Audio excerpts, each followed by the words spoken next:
Hey everyone, I'm feeling incredibly lucky to interview the incredible Alison Evans today.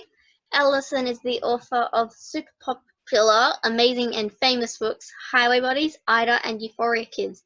They also co-edit the Concrete Queer Zine and are the fiction editor of the hashtag NB Life zine. How cool are they? I find Alison to be an inspirational author because of how Highway Bodies has wonderful representation of bisexual and non-binary characters, and how Ida delves deep into topics such as making the right life choices and being confident that you're on the right path, and takes the readers on a journey to a parallel universe.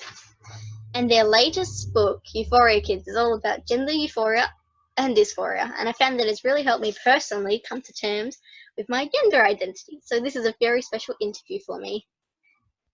Last year, Alison was awesome enough to answer some questions that I emailed them because I was struggling to learn about Zoom meetings. This year, we are doing so much better, and we get to do it live. Alison, yeah. Thank you so much for letting me grill you. Yeah, thank you for grilling me. Are you ready to get started? I'm ready. This first question is completely unrelated to your writing. If you could choose any plant at all to grow in your garden, what would it be and why? It can be fictional and it can be real. I think I'd have to pick something like the faraway tree, which is a magical tree with magical friends like living in the branches, and then up the top a new world appears every few days, which is pretty cool. Also, like just any kind of like magical forest would be awesome. Otherwise, if we're going a bit smaller, then I would choose something that like had like a magical leaf that you could like rub on your skin if you got cut or something like that. Those both sound so cool. Now, onto your latest book to have been released, Euphoria Kids. I found this such a beautiful book. It really helped me figure out a lot about my gender identity. Did you find this challenging to write about, or was it more of a cathartic process? I think it was really easy to write, which is good. I think when I set out to write it, I wanted to write a really happy trans book. And at first, I wasn't sure how, because I wanted to write a book without like conflict or without everything relying on conflict. And I think at first it was really daunting, but then as soon as I started writing it, like it all came out really easily. So I think it was a bit tricky at first, but then once I started writing it, it was really cathartic and just probably the best fun I've ever had writing a book, I think. I definitely love this book. And yeah, I definitely think that if you fall in love with a story idea, it just flows. Yeah, exactly. Sometimes it's just like a gift story. That's kind of what it felt like. What was the most challenging part or scene to write out of Euphoria Kids? I think probably the last new scene that I wrote, which was the chapter Babs and the Heavy Day, which is where Babs goes through. She just wakes up one day and she's feeling really yuck and really heavy. And then she kind of admits to herself that she has depression. And I wrote that because I had written the whole book from Iris's perspective. And then my editor said that Babs should also be a main character. And so I had to write a few new chapters, and that was the last new chapter that I wrote. And on that day, because my deadline was coming up, and I was like, oh, I have to write this thing, and I don't want to, because it was just a bad depression day for me. And then I was like, I could just write about the day that I'm having. So I think that was probably the hardest scene to write, but again, it was really cathartic as well. Yeah, I've also found that writing from your experience is pretty hard, but also it helps sometimes. Yeah, like you have no rough day. Yeah, exactly. Still talking about Euphoria Kids because it's such an amazing book and I could talk forever about it. I felt like I related to Iris out of all of them because of their passion for nature, and I'd love to be a witch like Witch too. Of all of your characters in all of your books, who was the one that you felt that you related to the most? I think probably Iris as well. Because when I was writing this book, I was like, I want to put in everything that I love. And so that's plants and magic and witchcraft and all that kind of stuff. And I think more than a lot of my characters, Iris is very like me. Like I didn't have a lot of friends in high school, like Iris, and I was really into nature, and because I grew up in the Dandenongs, which is really lush and really beautiful landscape, and I've always wanted to be able to do magic. I think it's really cool.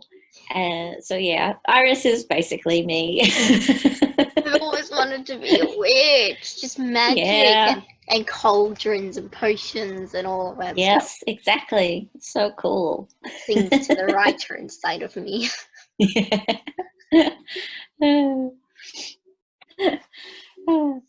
I just adore Okay. all three of your incredible books. Which one was the most challenging to write and why?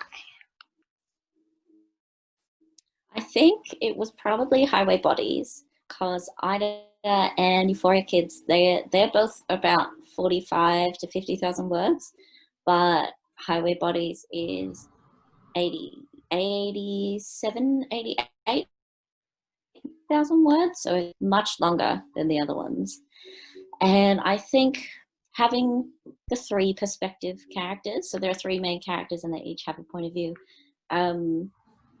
trying to edit that book when if I changed an event in one timeline, then it would affect the other two points of view, and it was really hard to like get everything in the right order, make sure everything made sense, and long, which isn't really that long compared to other books, but for me, it's quite hard. Ina is a teenager who can travel through dimensions. When a tragic incident occurs, she struggles to know if she's on the right path in life and has to make a lot of tough decisions. I just loved it, especially the concept of traveling through dimensions, and I really feel like it's such a beautiful metaphor for life. Where did you get the inspiration for this story?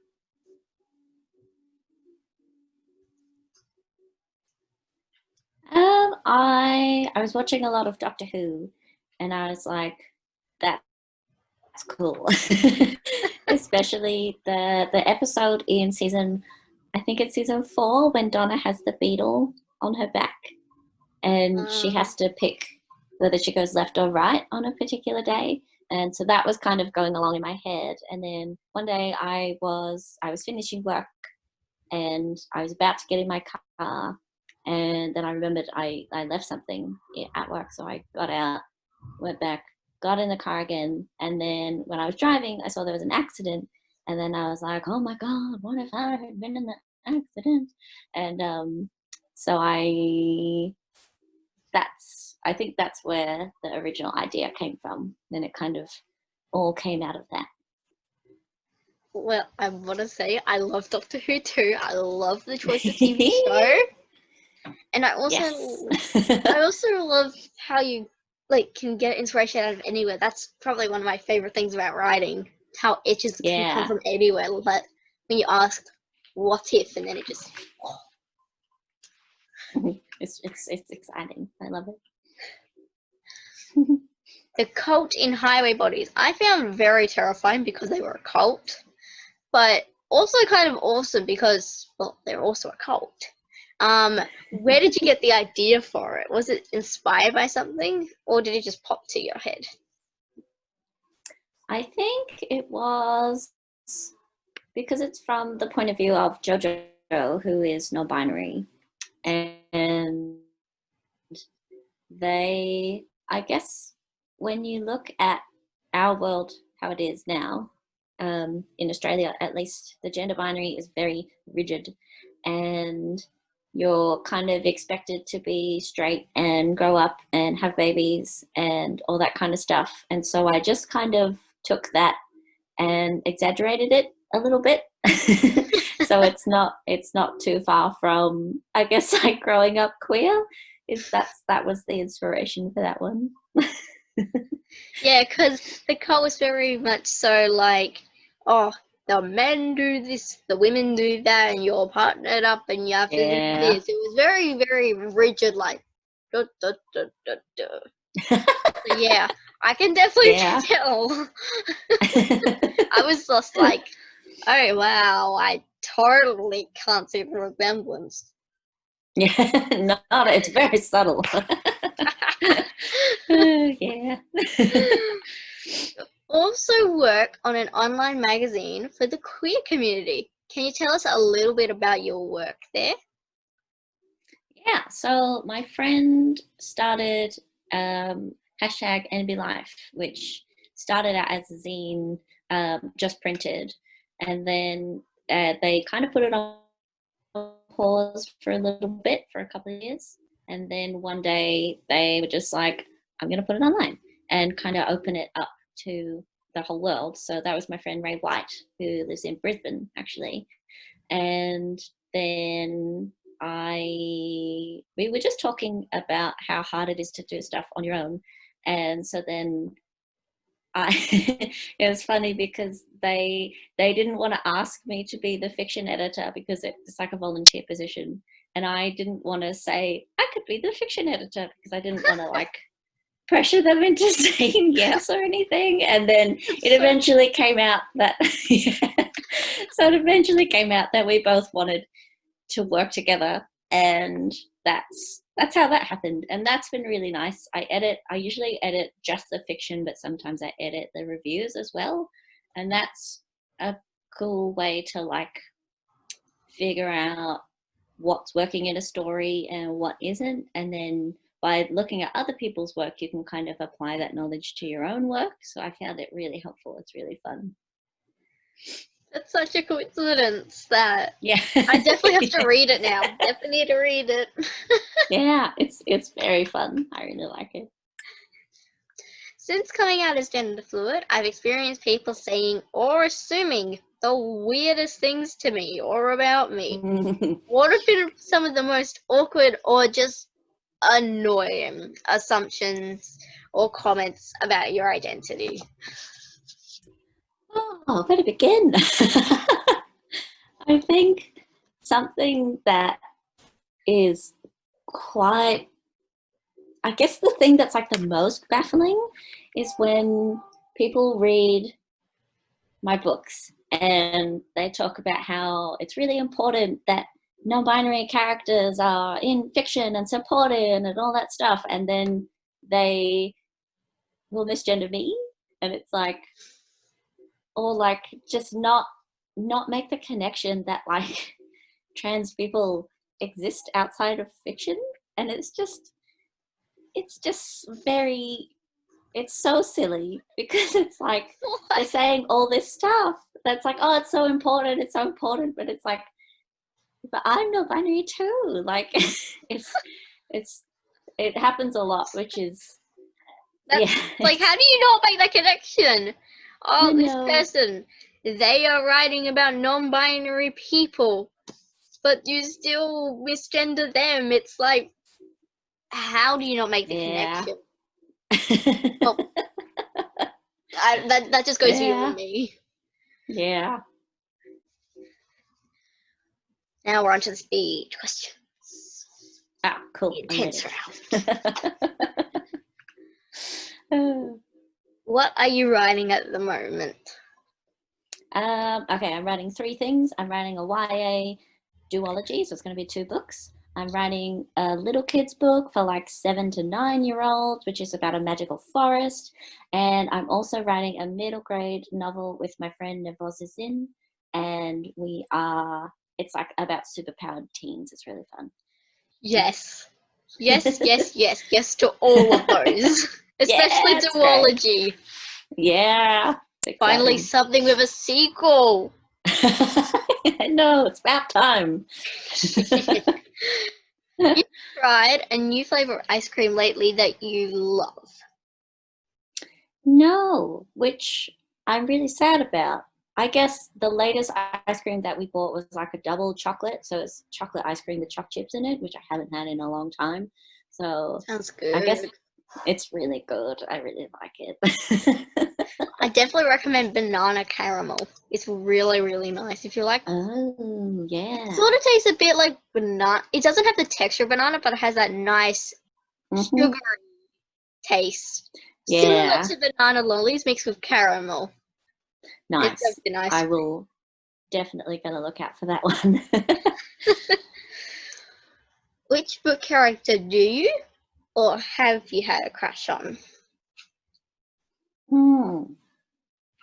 I was thinking about this and I don't know. I think maybe like Lyrael in Garth Nix's Old Kingdom trilogy, if you know about those. She's cool. She's a necromancer, and she like can travel through books and stuff, or she's like a shapeshift. I actually can't remember. I read it like That sounds 15 pretty years ago. awesome. Every single But thing you've described just, I'm yeah. already like, shit, they're an awesome person. That was my favorite book, I think, in high school. It's really good. What was your worst subject in school? Probably English. Like I just didn't want to do any of the assignments. I just thought they were really boring. Like I was really good at like maths and physics and stuff. But I just wanted to read books and I wanted to write stories. I didn't want to do all that other stuff. That's fair enough. Like, if you're told you have to write this, it's kind of like, well, I don't want to. Exactly. I want to do this. Yeah. I want to write my queer stories. Yeah. Not do an assignment. Yeah. Exactly. No assignments. Just stories. Yes. Who was your favorite or most inspirational author this year? I think I have 2. I got their books off the shelf to prepare. So Uggs by Fiti Harieka. She is a Maori author, and this is set in Taupo, which is a small tourist town on the North Island of Aotearoa, New Zealand. And it's just I don't know. It's one of the most real contemporary books that I've read in a long time. I really liked it. So that one's YA, and then N.K. Jemison's The Fifth Season, which is not YA. I guess it's like adult, but it's a trilogy, and it's about magic and like the Earth is alive, and it talks about like the tectonic plates and like lava and all this kind of stuff. I just really liked how she personified the earth and made it like angry, and I thought it was a really good trilogy. Very cool. Those both sound like such incredible authors and books. I'll add them to my book list. A very long book. Yeah. Would you prefer to be isolated on an island or in a forest? I think in a forest, because I don't know, I just like trees. I love trees too. Yeah. What's the weirdest place or thing you've gotten inspiration from for your writing? It was a couple of years ago. I had a fever that went for it was 6 or 7 days. It was really long. It was really awful. And I was watching this documentary about the ocean, and the narrator was like a adult man can swim through the aorta of a blue whale's heart. And I was like, wow. Because I was just so, I couldn't think properly. And I was just like, wow, what if there was a girl and she lived in a whale? And then I wrote a story about that. I mean, hey, you can get inspiration from anywhere. Yeah, exactly. Sometimes the weirder is the better. Yeah. Yeah. If you could live in any book, which one would you pick? I don't know. Something magical. Maybe Euphoria Kids, actually. I think that would be pretty cool. It's kind of like a small town with lots of trees and lots of magic, and everyone in it is really nice. Yeah, I'd pick Euphoria Kids. Me too. If I had to pick Nice. between your books, definitely Euphoria Kids. That was Yeah. my favorite. Nice. What's your biggest achievement so far? I don't know. I think that's such a hard question. um, I think I guess the thing that I'm most proud of is Euphoria Kids. I think because it's like my heart book. It's everything that I love and everything that I want to say kind of in a single book. And it's kind of a weird book, like not a lot happens in it. It's very short for a YA, but it still got published, which is really cool. So I think, yeah, Euphoria Kids definitely. Well, it's definitely pure joy. Personified into a book. Yeah, thank you. Do you have any advice to share with young writers?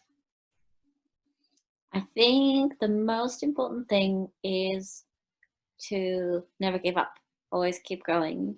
I think just because if you write something and you don't like it, that's okay. Like, you can just go on to the next thing. I think I've written lots of books that I will never get published, and I'm like, nothing is a waste of time. You're always like honing your skills and learning more with everything you write. So write a lot and don't give up.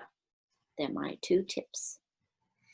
Beautiful advice. Thank you so much for letting me interview you. This has been incredible. Yeah, thank you for interviewing me. It's very fun. Make sure to check out Alison Evans on their social media so they can share their incredible books. And make sure to share this video. Nice.